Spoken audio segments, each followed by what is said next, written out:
Hello and welcome to Sharpscratch. I'm your host Zaynah Khan, a medical student at King's College London, and this year the editorial scholar at the BMJ, taking over from George, who you might have listened to previously. Today I'm continuing bringing back some of my favourite episodes from the archives, and the topic of today is anxiety. The reason I've chosen this as mental health is near and dear to my heart, and I'm sure all the listeners have been affected by it in some way or another, especially around the time that this episode was filmed, March 2020. Now, the team today discuss ways of managing day-to-day anxieties, but also recognising if you need help further. And I hope that you're able to learn something from it. I'll hand you over to Anna, and I hope you enjoy.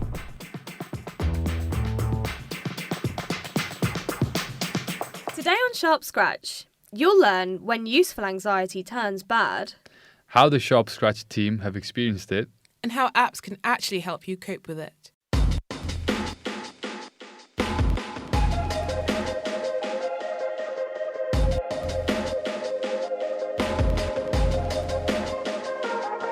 You're listening to Sharpscratch, episode 23, Anxiety.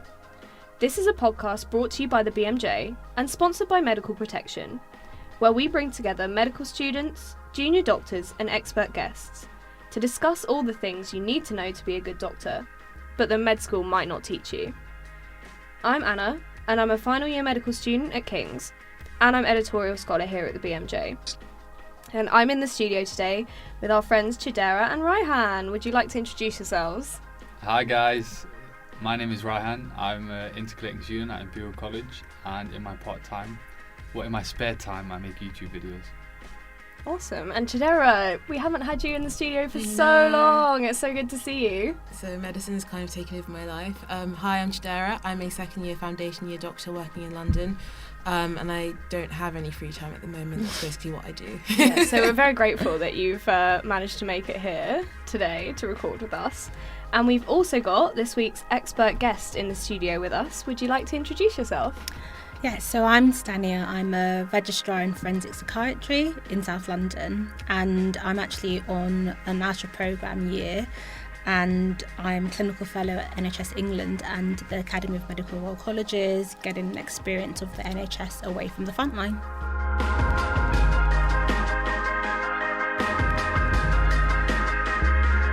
Awesome. Well, thank you so much for joining us today.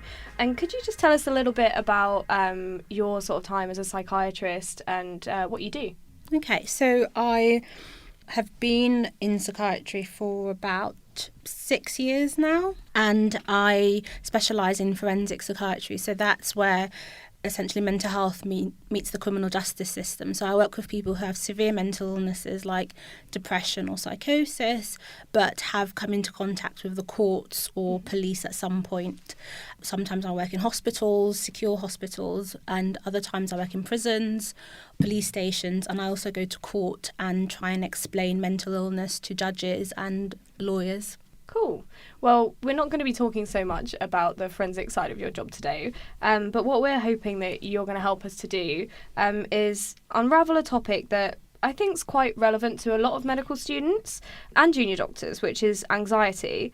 I know that sort of just after Christmas, a lot of people have medical school exams, and I don't know about you guys, but I always get quite anxious around exams. And obviously for junior doctors like yourself, Chidera, I imagine it's quite normal to be anxious about seeing sick patients, making decisions. Raihan, would you consider yourself an anxious person? I never did until my third year of medical school. And then from then on, it went a little bit downhill. And I didn't know what it was, but I then kind of came to the conclusion. Luckily, actually, I was on my psychiatry placement at that time. And that's when I figured out, okay, I have anxiety. Mm-hmm. And it's quite hard to admit to yourself that you have anxiety, especially considering none of my friends talk about it. No one in my family talks about it. But luckily, me being in like a medical student, you realise how important it is to understand the condition and to put things in place to sort of move forward with it. Mm. Yeah. And Chidera, you've spoken to us before, actually, in episode 12 about having anxiety, right? Yeah, so it was something that I hadn't really experienced before medical school. It started in my first year surrounding exams, which I think for a lot of people is their first trigger because you're away from home and you're out of your comfort zone. You're suddenly surrounded by a lot of people who are also top of their class for most of their life. And I think it was just the first time I felt really not in control. And I think at the time I thought this is new, but actually I think the more I think about it, the more I realise that I've probably always been an anxious person, but these triggers haven't always been there. Because when you're younger and you have your family or, you're at boarding school and you have a lot of cushioning, when those disappear, it's not that you suddenly develop anxiety, but you suddenly have those triggers where now I'm not in control and now I don't feel comfortable. And I think that's essentially what happened to me in my first year. I guess what I'd like to explore a little bit is how we can recognise the difference between sort of normal exam anxiety that you might have and anxiety that's kind of going a bit further and you might need to get some extra help for.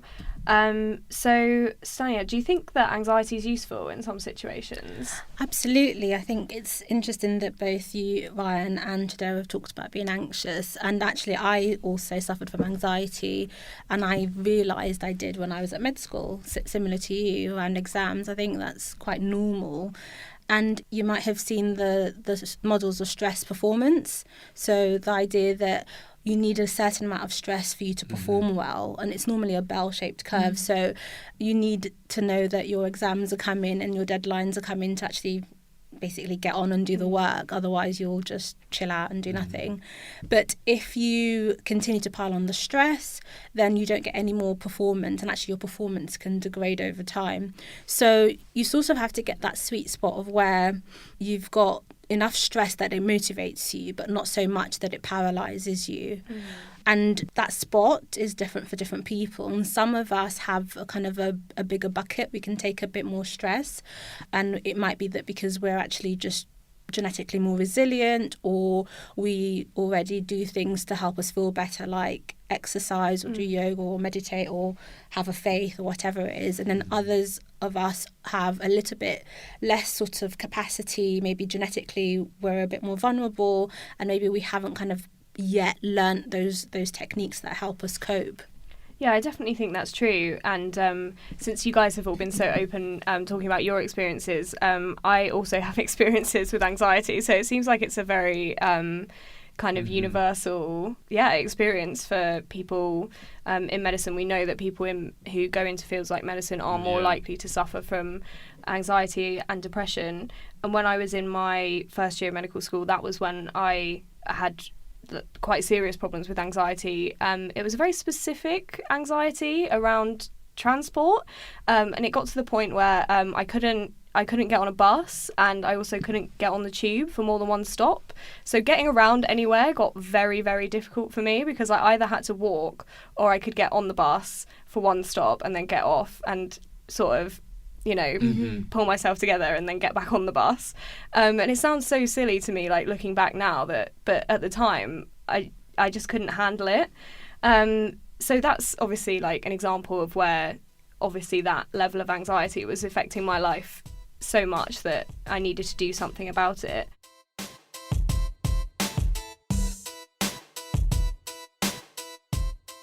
But I just want to pick up a bit on what you were saying about what we can do to kind of help ourselves.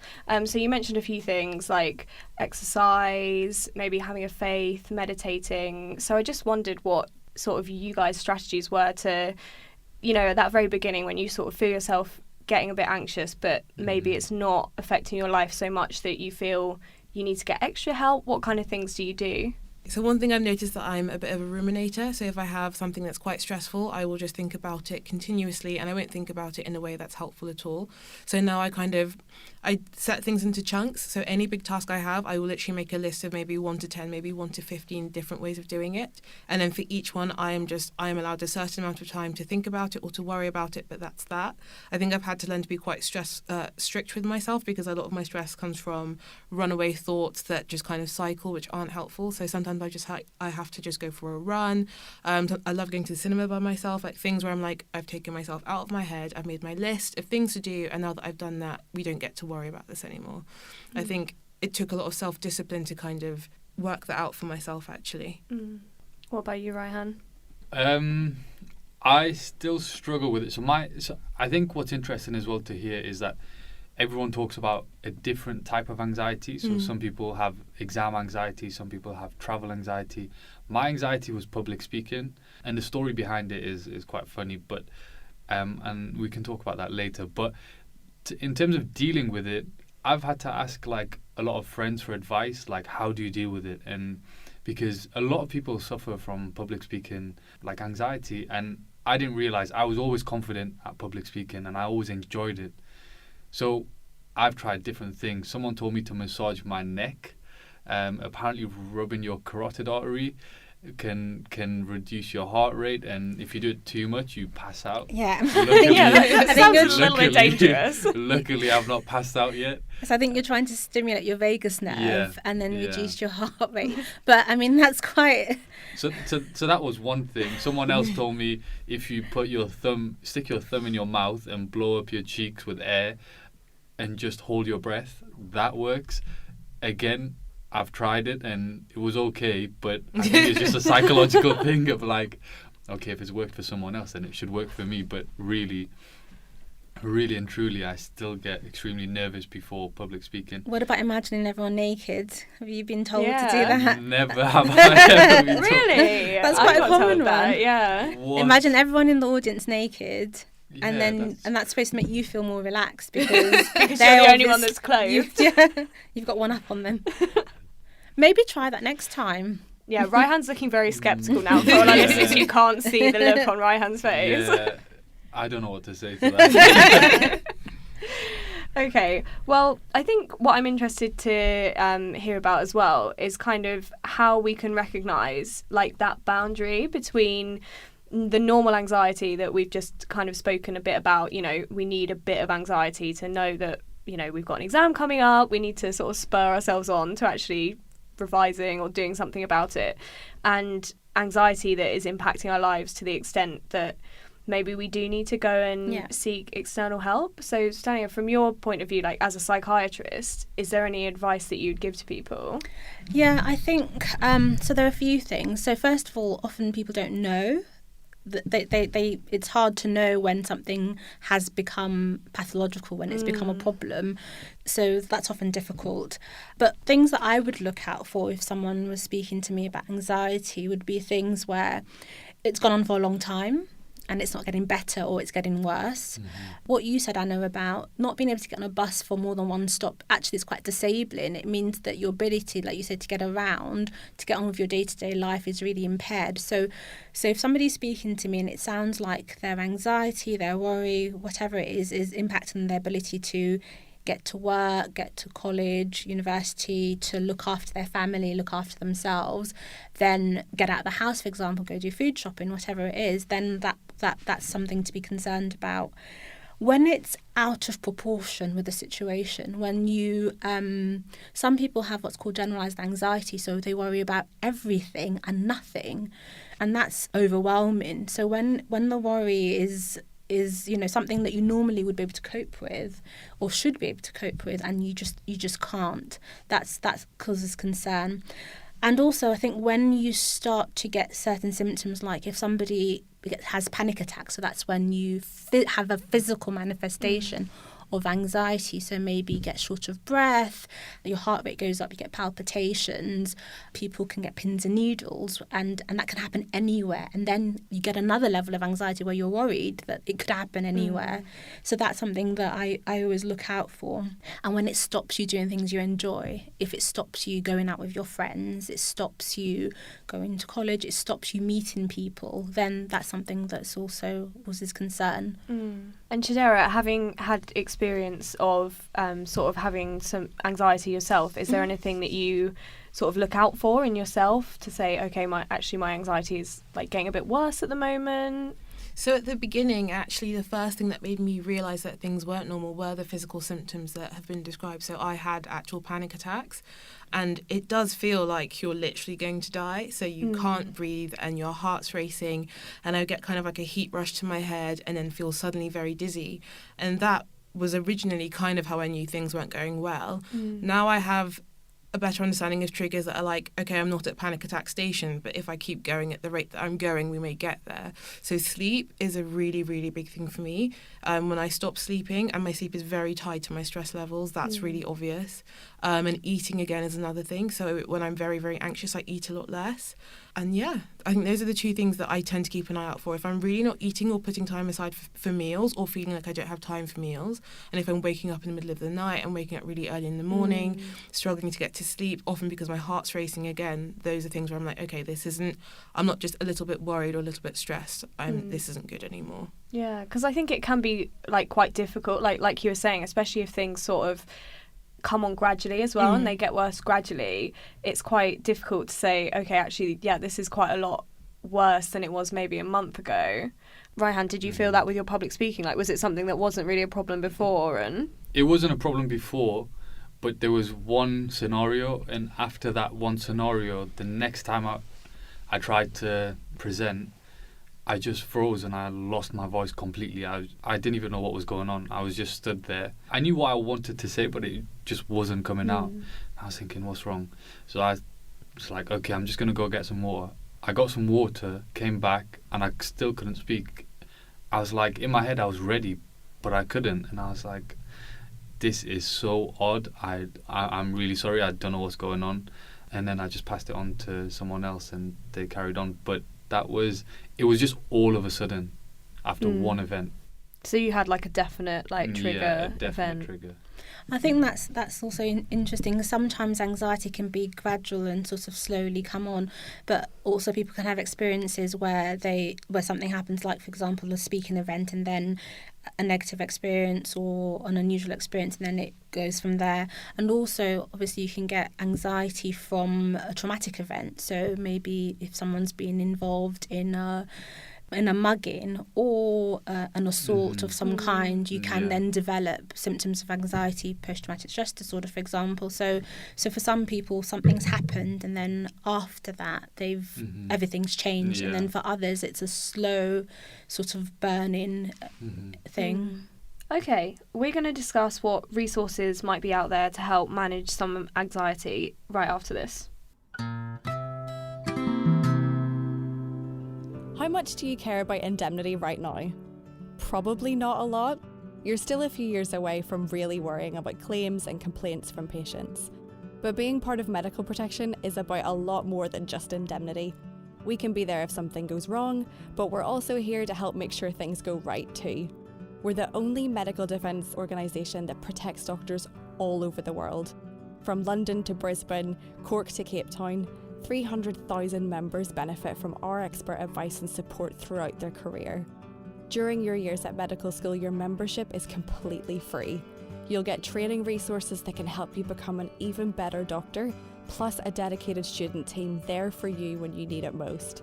And when it comes to your elective, you can trust in our international experience to protect you wherever you choose to go. It's no wonder that 90% of medical students in the UK choose to be part of medical protection. You can find out more at medicalprotection.org. All right, back to the show.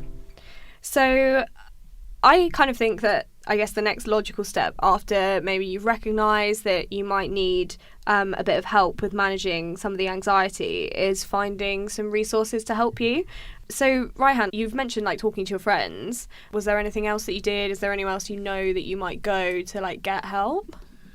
So after speaking to my friends, I decided I think it's time to go and see a doctor, just because it wasn't really working and it was getting a little bit out of control, just because the nature of medicine and the teaching of medicine, you have to do a lot of presentations.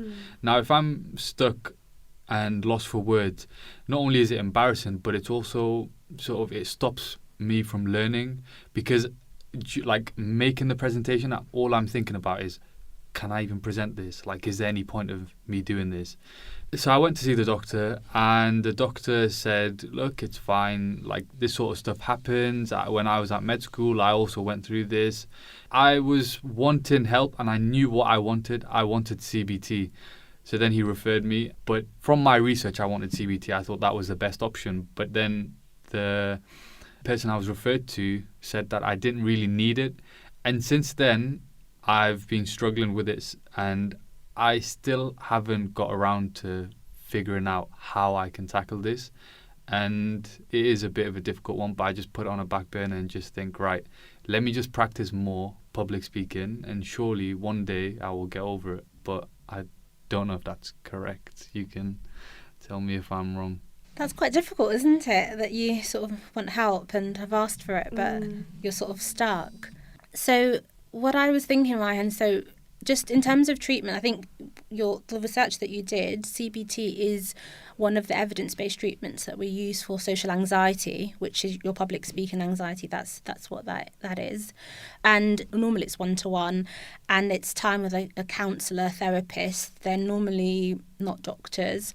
And it can happen in a GP surgery. It might happen in it can happen anywhere really. You can do it in a cafe. It depends where you meet your therapist. Normally 50-minute sessions, and you normally do about sort of anywhere between 6 and 12. And CBT is all about the here and now, so it helps you to think about how your thoughts impact on your behaviour, and then how that impacts on how you feel and your bodily function. So it's thoughts, beliefs and behaviour, and it works quite well. So sometimes it's difficult for people to get CBT because the waiting lists are quite long. Yeah. And depending on how severe your problem is, they might actually have thought, oh, he's doing quite well. But the fact that you want some help with it, I think is important. You can actually do CBT online. So it works very well online. And so one of the things I thought about when you were speaking was, I don't know if you've heard of an app called Mindshift or Headspace. These are apps that you can download, and you can actually go through CBT type exercises and do them yourself. You can also do CBT on the telephone. Most people through their GPs can access kind of what we call self-help CBT. So that might be an option for you. And maybe go back to the GP and actually say, it looks like I'm doing well, but actually I'd like some support. I don't think you're asking for too much. Yeah, I just worry sometimes that maybe, because as medical students, we've been through psychiatry placements and we see how severe mental health can be, and then I don't know, sometimes you compare yourself to other patients and think, okay, well, mental health is it's a part of medicine which is quite strained, and I don't want to be a bit of a burden when I feel like I can handle this myself. Yeah. But I had sometimes you have these thoughts as a medical student, but I don't know if it's just me, but I will say that I've used Headspace, particularly over the past 2 years, because I did have some counselling when I was at uni, but since I moved to London and started working, that's basically impossible. And using Headspace, particularly on the odd occasion where I get very anxious and it's starting to impact my sleep, has been really, really helpful. So that might be a good place to start, some sorts of online help, and then like the app or online, and then if that doesn't work, then you can sort of go back to the GP.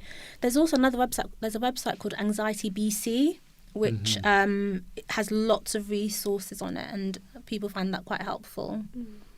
So just to go back to what you said at the beginning, you said you had done some research and knew that you wanted to ask your GP for CBT. So was it just from medical school, or was there a particular place that you went to do the research about it? So I just typed in sort of what I was feeling on Google, as most people do, and it comes up with loads of stuff. And obviously you learn about generalized anxiety disorder and the different ways it can sort of come up in people. And I think it was just a combination of like research that I did online and what we were learning at the time that I realized, okay, Yeah, so I was interested in exactly what you're saying. You know, most people will Google their symptoms and see what comes up. So I did exactly that. And the first thing that came up was the Mind website. So I actually spoke to Stephen from Mind about the kind of resources that they offer. I'm Stephen Buckley. I'm Head of Information at Mind, the mental health charity. One of the things I do at Mind is look after our helplines, and it's my team that's responsible for producing Mind's mental health information, including topics such as anxiety. Yeah, there are a number of resources on the Mind website that can help people, if you like, self-care with feelings of anxiety. We've got some fantastic relaxation exercises, for example, so they're worth a look at. But some of the tips that we might talk about with people are things like pausing for thought, trying to introduce small areas of relaxation into someone's day and build that in. Perhaps taking a stop from what you're doing, having a look around, going for a nice walk, just sort of noticing your surroundings. It sounds a little bit counterintuitive, but sometimes learning to relax can be really hard work. So just taking a couple of minutes each day and practicing relaxing can actually really build the effectiveness of that over time. Related to that, I think sort of trying breathing exercises can be quite helpful with anxiety. Gently breathing in through the nose, out through the mouth, keeping a nice slow pace, relaxing your muscles as you're breathing. That can be really helpful for some people. Listening to music, that can be a really nice way of relaxing and just kind of reducing some of the feelings of anxiety. Keeping those kind of memories of when you were happy, those going to those places in your memory where you were happy, that can be really helpful for some people. And I think, as I mentioned earlier, learning to relax can actually take a bit of practice and a bit of work. So if you find some of these techniques don't work first time, keep at them for a little bit, and you might find it gets a bit easier as you get more practiced. On top of that, particularly I think for people who are studying, they've got exam stress, exam pressure, having a generally healthy lifestyle is really important. Keeping an eye on things like alcohol consumption, caffeine consumption, exercise, nutrition, all those things can be really helpful.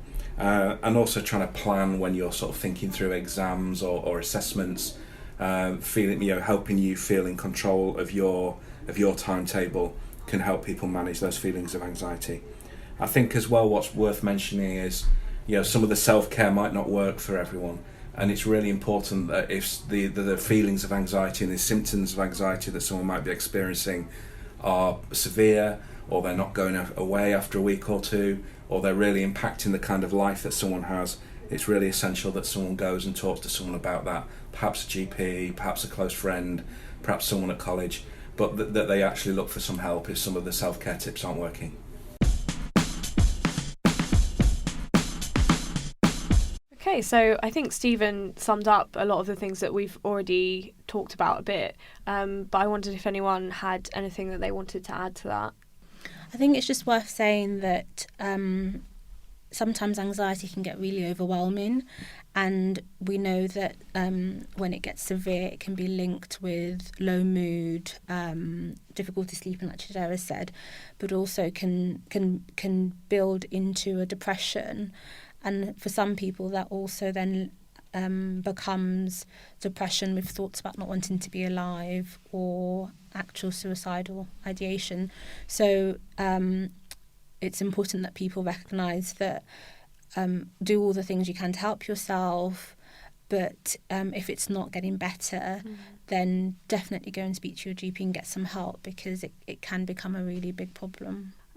So I think that leads quite nicely into what I wanted to just touch on next, which is, it might feel like to some people that as med students and junior doctors, we can't ask for that help. And we've talked about this on the podcast before a bit, about the stigma around having a health issue as a medical student or a junior doctor, though we mainly focused on sort of physical illness.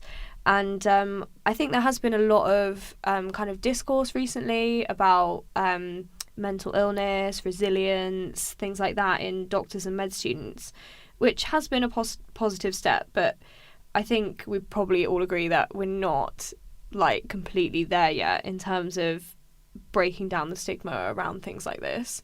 So yeah, I just wondered what you guys all thought. Chidera, did you find it difficult to sort of seek help when you first realised you were anxious because of this?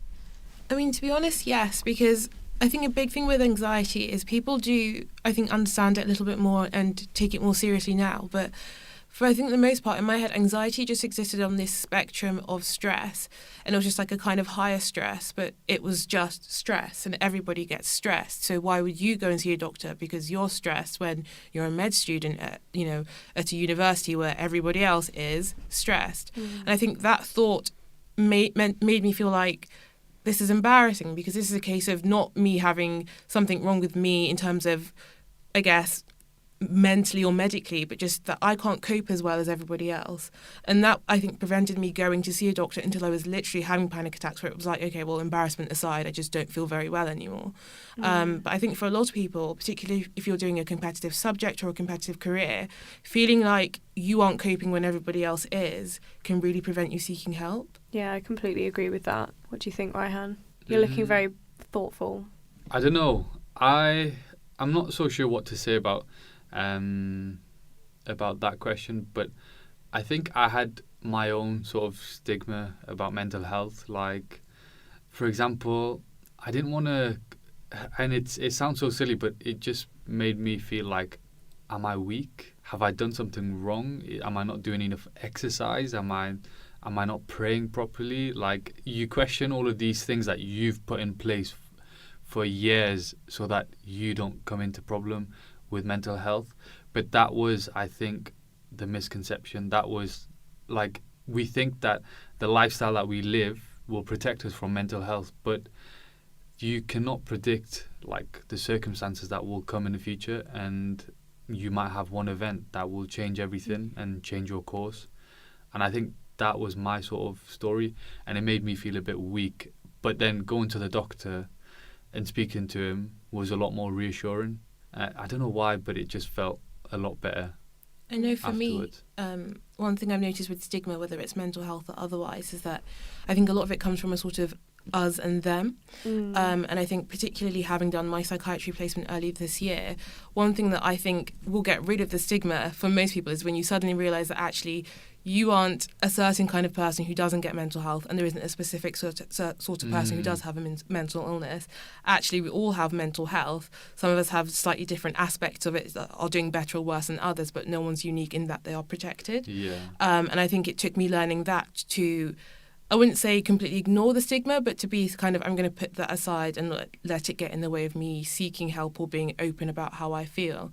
But I think for a lot of people, even now, that stigma, I think, particularly for medical students or doctors, where in our work we do tend to think of ourselves as us and the patients as them, suddenly becoming a them can be quite startling. Yeah, and I think that's something that we definitely talk quite a lot about in our previous episode. So if you're interested in learning more about that, do go back and listen to our episode about being a sick doctor. Raihan, you mentioned that you asked your friends for advice. Did you find that difficult? Not really.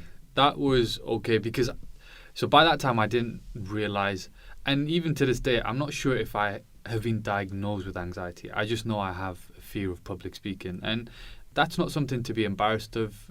People have fears of all sorts of things. I have a friend who's terrified of dogs. He's terrified. We have to cross the road if there's a dog on the same side of the street, and we laugh about it. It's funny. So I'm lucky in the sense that I can talk about this with my friends and say, look, I really cannot do public speaking. Do you have any advice? Does anyone else have this problem? In that sense, I'm lucky, and I didn't really feel embarrassed or anything like that, because everyone has their fears of something, and if you're okay to talk about it, then do so. I think that's great, man, that you've got a set of friends that you can kind of be open with, and I think that's one of the things that we all kind of struggle with, is being able to be open about our feelings and say when things aren't okay and we're not doing well and we need support. And I think as medics, we're not very good at that. We're not very good at kind of self-care, looking after ourselves. It's really important as healthcare professionals that we look after our own well-being, whether that's mental or physical health. And it's important to remember that if you aren't mentally well or your well-being is impaired, that it's very difficult to then care for others. And I think that generally, if we think about stigma, some of it is related to kind of ignorance, not knowing. But also, if we think kind of more broader in society, we still discriminate against people with mental health problems. People are nowadays quite happy to talk about cancer, and we talk about people fighting cancer and surviving it. And if you kind of told someone that you had a cancer diagnosis, you'd get lots of support. But if you tell people that you suffer from anxiety or depression or schizophrenia, sometimes it can feel very lonely. So I think that's the context as well that we're in. And unfortunately, as healthcare professionals, we're no different. If anything, we can often be more stigmatising than other groups. Okay, so thank you guys so much for being so open on the podcast today. I really appreciate you guys sharing your stories, because I haven't shared that story that I shared with you guys earlier with very many people in my life. So that's kind of, like a big step for me, and I really appreciate you guys being here with me and talking about this. So I guess just to wrap up, have you guys learned anything today? Yeah, I think I'm going to look into self-help and the apps. I used to think that the apps were, like a gimmick, but actually from what you're both saying, I think it's worth a try, and maybe that might be the answer. What about you, Chidera? Is there anything you're going to take away today? So I think my main takeaway is something that I've been trying to implement anyway, which is, as our speaker from Mind mentioned, relaxation is not something that comes naturally to everybody. It is something that you have to practice. I don't think I've been very good to myself doing that recently, so I think I need to go back to making specific time for myself to relax again. Yeah, and it's a bit like, I guess, what we were talking about, Raihan, in our episode about patience, that we need to learn empathy. And people often don't think that you need to learn empathy. Like, you need to learn to relax as well, which, again, sounds so foreign. And Stania, thank you so much for being here with us today. We really appreciate it, and everything you've said has been really helpful, and I hope all our listeners find it helpful too. Is there anything, like final thoughts, that you'd like to leave us with today? Just to say that it's really common. Anxiety is one of the common mental disorders, and as we've talked about, it's a whole spectrum of sort of normal sort of worry and stress to being more serious. But what I would say is it's nothing to be ashamed of. Get help, and maybe be persistent in getting help as well. And if there's anyone out there who wants to know more about the Mind resources that Stephen talked about, I'll put a link to the Mind website in the episode description.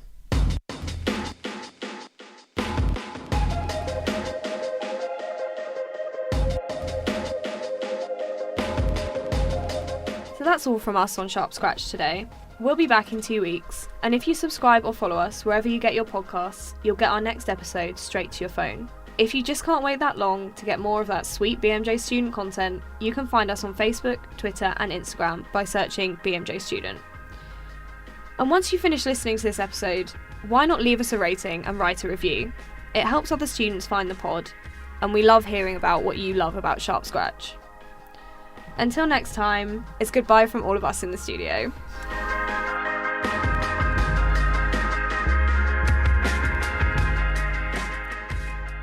Back to me, Zaynah.